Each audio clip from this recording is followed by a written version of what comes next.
ce n'est pas si compliqué que ça de trouver des clients. Moi au début je voyais ça comme quelque chose d'impossible et j'y arrivais jamais. J'essayais tous les jours j'étais là devant mon ordi, je récoltais des emails, je récoltais des comptes Insta, des comptes LinkedIn, j'envoyais un message et ça marchait jamais. Et vraiment, combien de temps j'ai passé devant mon PC, devant mon Mac, à être là en attendant la solution magique? La réponse c'est qu'il n'y en a pas. C'est simplement des petites actions à mettre en place qui vont faire vraiment une énorme différence. Et je peux juste vous dire que la seule chose qui m'a permis d'avoir des clients, c'est de commencer à mettre ces petites actions en place. Le pire cauchemar pour beaucoup de monteurs vidéo, c'est de ne pas avoir des clients, de ne pas trouver ou de ne plus en avoir. Perso, j'en ai eu pas mal de clients, soit vers le biais de d'autres personnes, soit vers le biais d'agences, ou par moi-même. J'ai connu des hauts où ça collait parfaitement avec le client et des bas où ça collait absolument pas. Mais le plus important dans tout ça, c'est de savoir comment les chercher. Et pour ça, rien de compliqué, on va avoir 5 petites astuces pour vraiment réussir à avoir des clients en montage vidéo. 1.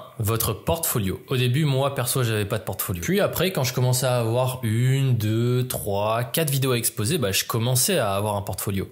Il me fallait un portfolio, c'était une nécessité. Car quand il y a un client qui vient te demander « Est-ce que je peux voir ton travail ?» Tu lui dis pas « Yes, alors j'ai fait ça, ça, ça » et tu envoies quelques liens par-ci par-là. Ça fait pas très pro, vous comprenez. Et moi, au tout début, j'ai fait ça. Ça a marché, je pense, une fois. Et j'ai dû faire la vidéo vraiment pas très cher, je me rappelle. Parce que ça enlève toute crédibilité, ce truc-là. Et je vous rassure aussi sur un autre point, mon premier portfolio était ignoble. C'était un vieux Notion où j'exposais juste mon travail. Mais bon, c'était temporaire et ça dépannait surtout. Ça permettait de recenser toutes mes vidéos sur une seule page pour que le futur client ne perde pas de temps en fait à regarder mes différentes créations. Mais je vois encore trop de gens avec des playlists YouTube ou sinon des portfolios sur Notion tout simplement. Et désolé, même si je l'ai fait au début, mais au bout d'un certain temps, tu perds quand même pas mal de crédibilité avec ce truc. Et pour rien en plus, parce que ça prend pas beaucoup de temps à faire un portfolio, je dirais en une journée et demie, c'est fait, t'as terminé. Ça vous coûte rien et même pas besoin d'être un génie au final. Moi,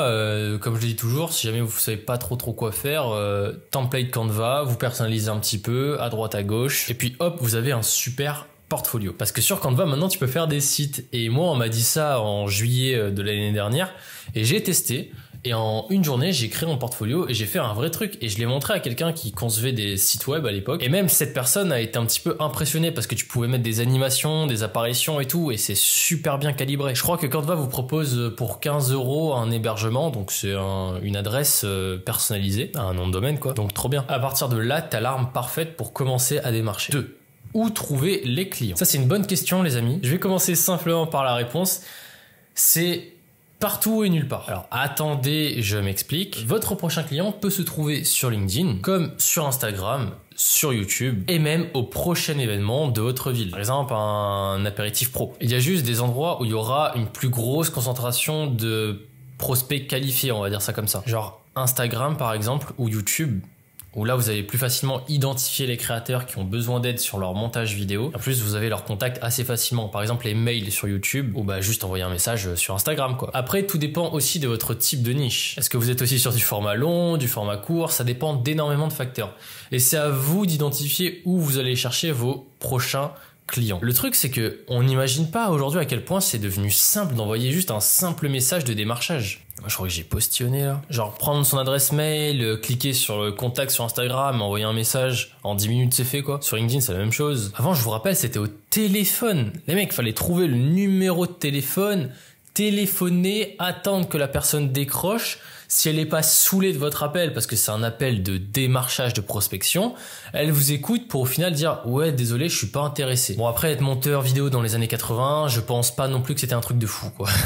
3. Le démarchage. Maintenant que vous avez votre portfolio, que vous savez déjà où vous allez chercher vos premiers clients, ou peut-être que vous les avez déjà identifiés. On appelle ça des prospects, du coup, c'est des personnes qui ne sont pas encore clientes, mais qui sont susceptibles d'être intéressées par votre service. Maintenant, dans cette étape, il faut juste faire ce que moi j'appelle le passage à l'action. C'est là où on va voir la différence entre vraiment ceux qui veulent en vivre et ceux qui veulent juste que ce soit un petit truc sur le côté quoi. Il n'y a pas de technique magique secrète pour que le mec réponde 4 fois plus rapidement, faut envoyer le message à 14h43, non, ça marche pas. Le but il est le même partout, décrocher un rendez-vous, c'est tout. S'il vous a pas déjà demandé de faire une vidéo avant. Parce que oui, ça m'est déjà arrivé, même plein de fois, que je démarche la personne et que la personne me dise « Oh, ok, trop bien ce que tu fais, on envoie un Reels ». Je fais « Comment ça on envoie un Reels ?» Et le mec il m'envoie un lien et tout « Ouais, ok, envoie la facture, c'est bon, on te paye ». Dans ces moments-là, ce que je fais, c'est que je dis d'accord, même si j'exprime quand même mon souhait de faire quand même un petit appel. Bon, même si c'est après, c'est pas très grave, hein, vous cassez pas la tête avec ça. Pour apprendre à connaître la personne, pour dialoguer avec elle, et pour aussi discuter un petit peu de DA. Parce que vous vous doutez bien que quelqu'un qui parle de boulangerie aura pas du tout la même direction artistique que quelqu'un qui joue aux jeux vidéo, quoi. C'est complètement différent. Bon, là, c'est un exemple, hein.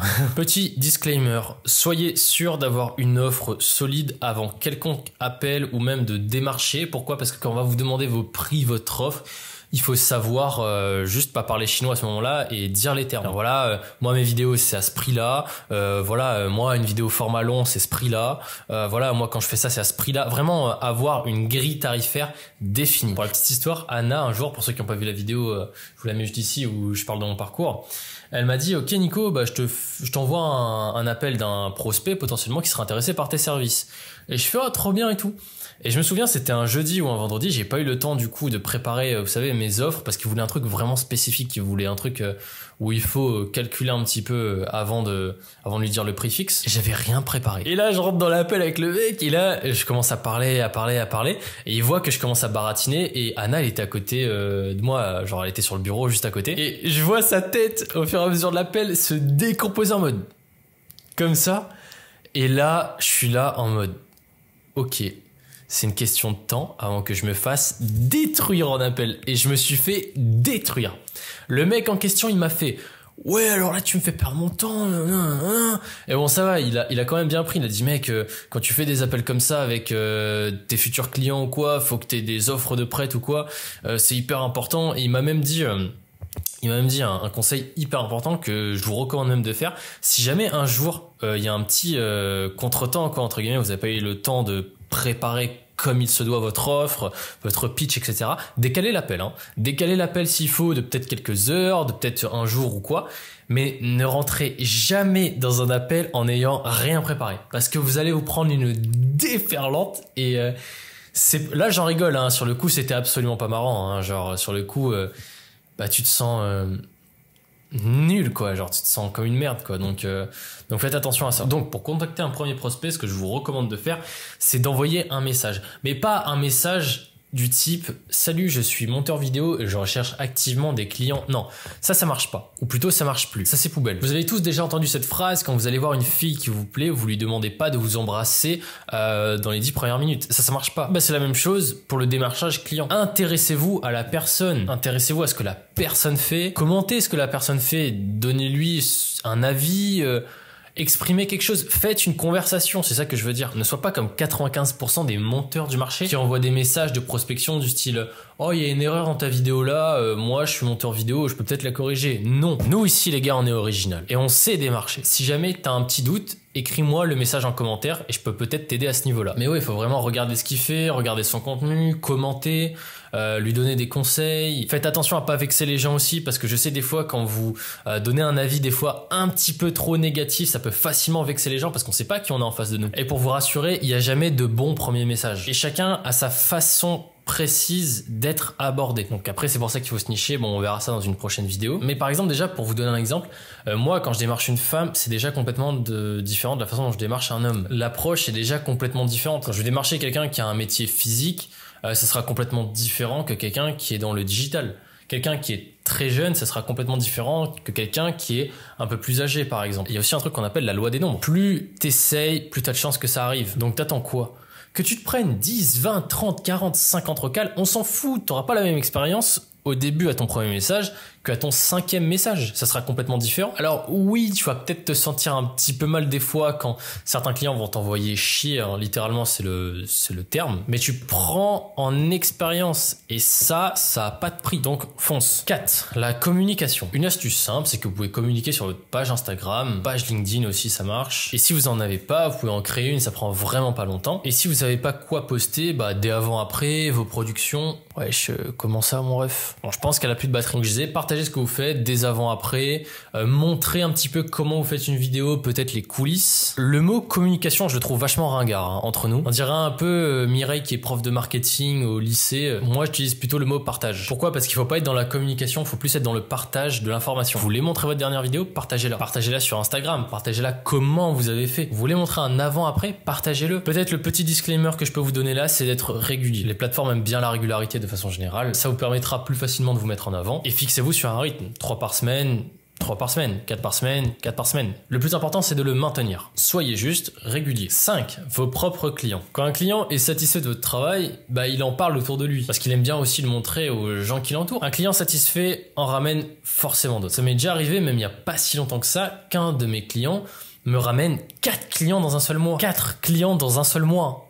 J'ai pas démarché, j'ai rien fait. Et à ce moment-là, j'étais complètement obligé de refuser parce que j'avais plus le temps, quoi. C'est un petit peu triste dit comme ça, mais je préfère dire non à 3 personnes et en prendre que 2. Savoir délivrer à temps et faire du travail de qualité qu'en prendre 10 et de plus savoir où mettre mon temps et de me prendre des déferlantes par message. J'ai pas reçu la vidéo, j'ai pas ci, j'ai pas ça, j'ai pas ça. Donc aussi, faites attention à votre temps, c'est important. Quand vous voyez que vous commencez à avoir plein de clients, sachez dire non et sachez dire oui. Posez vraiment vos émotions de côté et mettez en avant votre côté logique pour savoir est-ce que c'est utile de prendre cette personne-là, est-ce que c'est utile de prendre cette personne-là. Regardez pas juste les chiffres derrière. Important à savoir, si votre client vous ramène des clients de façon régulière et même de temps en temps de façon générale, ce que moi j'aime bien faire, c'est que je donne toujours un petit pourcentage. Enfin, je fais baisser soit le prix de ses futures prestations d'un petit pourcentage, soit je lui reverse tout simplement. Pourquoi? Parce que de 1, c'est du gagnant-gagnant avec moi, et de 2, il a un plus grand intérêt à en parler autour de lui et à m'en ramener plus. Donc,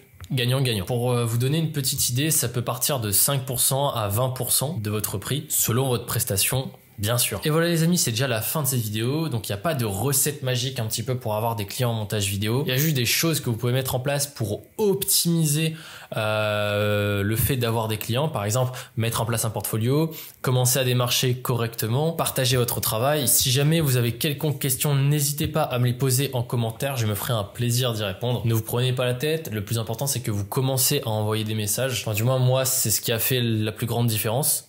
Parce que maintenant, je sais quel type de message envoyer, quel type de message ne pas envoyer. Sur ce, je vous dis à la prochaine vidéo. Et puis, ciao!